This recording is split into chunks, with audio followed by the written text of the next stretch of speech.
Hey, hello, welcome or welcome back to my channel. So today, hang on, something's missing. I'll be right back.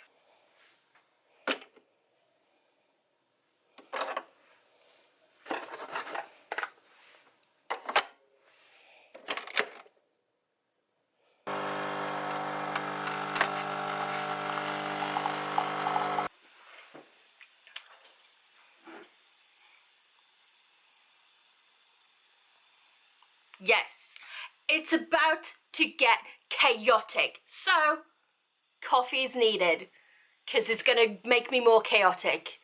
But first, we should do a bit of an unboxing. Welcome to my corner of shame, also known as the bottom of my shelves. So, the shelves on the bottom of my big bookcases, they're kind of being used as storage for now, but yeah. So anyway, we're onto this corner. It's not this book, which, I mean, spoiler for upcoming, because I might have found the book one. I've not unboxed it yet, so yeah, we want this. We don't want this one. This is the possible spoiler for that. No, we want this one.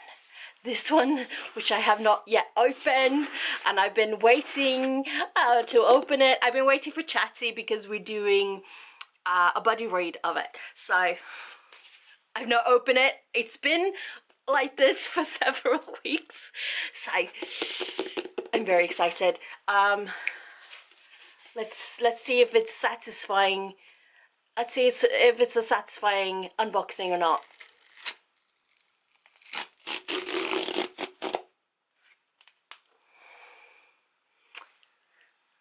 Well, okay, so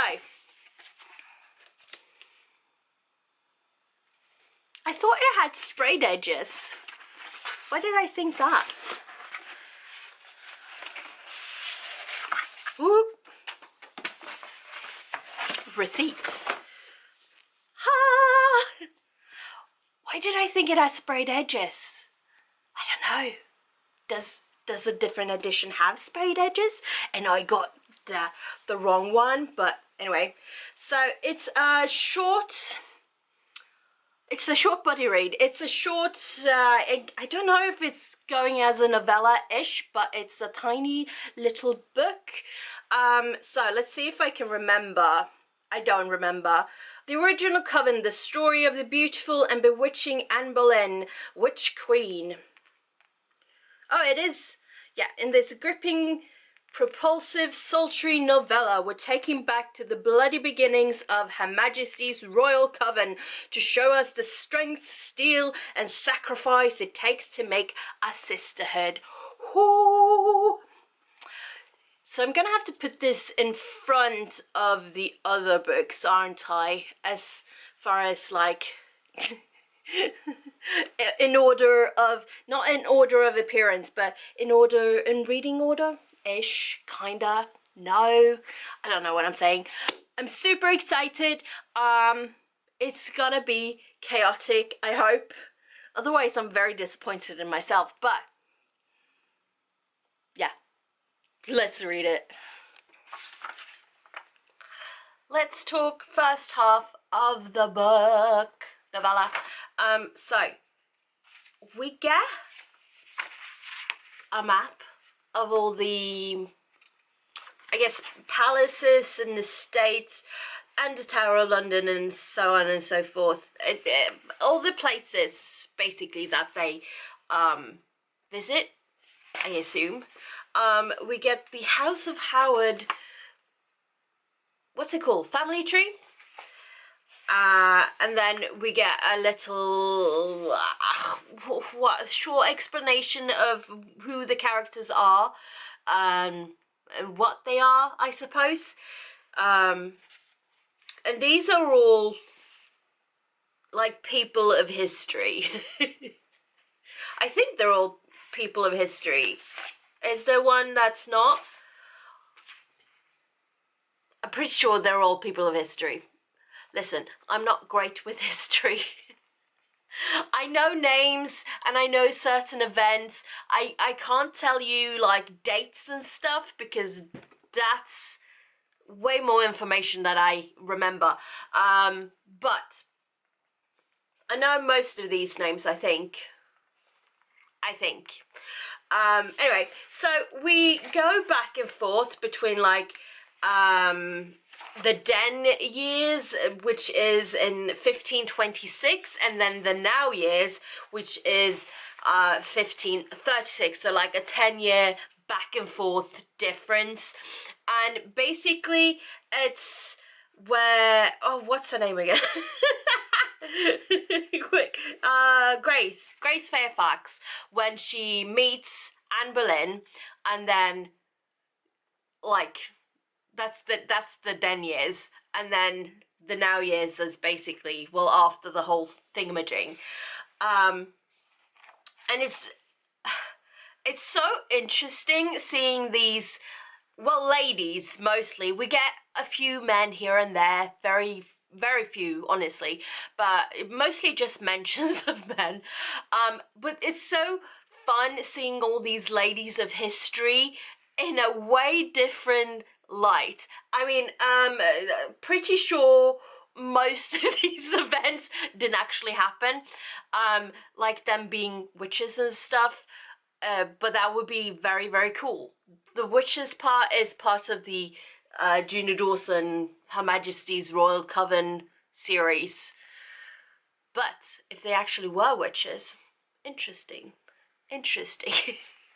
I mean, they could have been, very sneakily.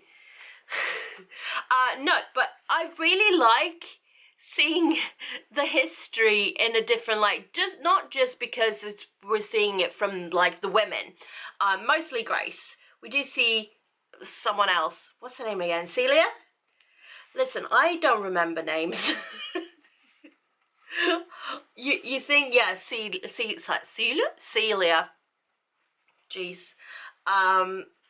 And I'm assuming, just gonna glance, but I'm assuming it's kind of the same time. Yeah, it's kind of the same back and forth throughout. I'm not gonna sneakily peek check everything yet because, well, that's not even all the what's, yeah.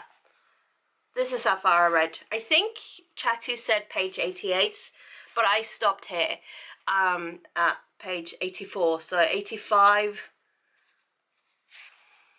is where I'm gonna continue on.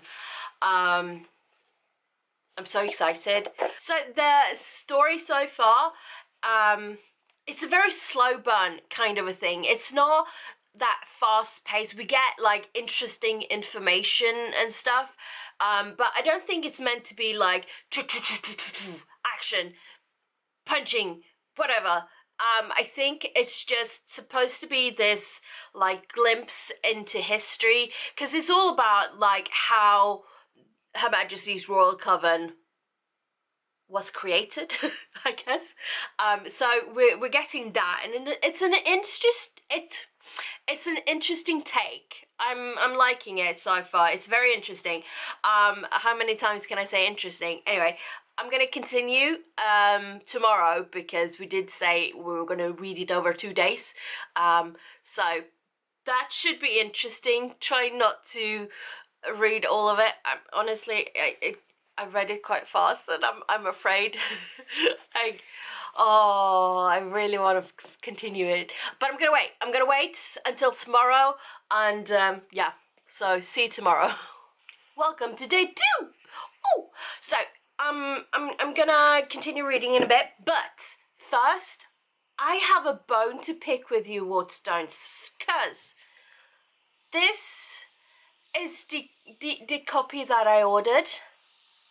Yeah, I looked it up. This is the copy that I got.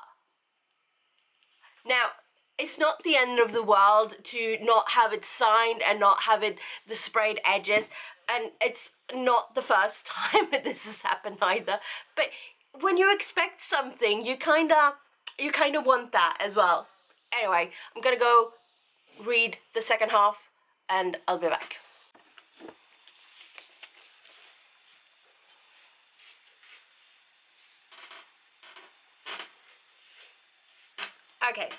Okay. Deep breath. Also, I can hear someone going on the toilet. One of the cats. How to best describe, talk about this book, this little novella, this... I will say this, that I don't think it's necessarily needed to read the story, the big books. It is very much an added bonus content. So far, we don't have book 3 yet. So book 3 could give us more of this, potentially. We don't know. I will say this, that because it's set so long ago, so many years before the actual series, we get this whole "this is how it was created" vibe. So there was one thing I was thinking about, like from the beginning of the novella, because of something that later happens in this book. I'm not gonna say, but I kept thinking, do we know these characters? History, yes, but do we have certain relations to these characters in the big series? How much more are they connected than just being in the same coven-ish? And because of something that later happens, I'm like, we can do this? Interesting.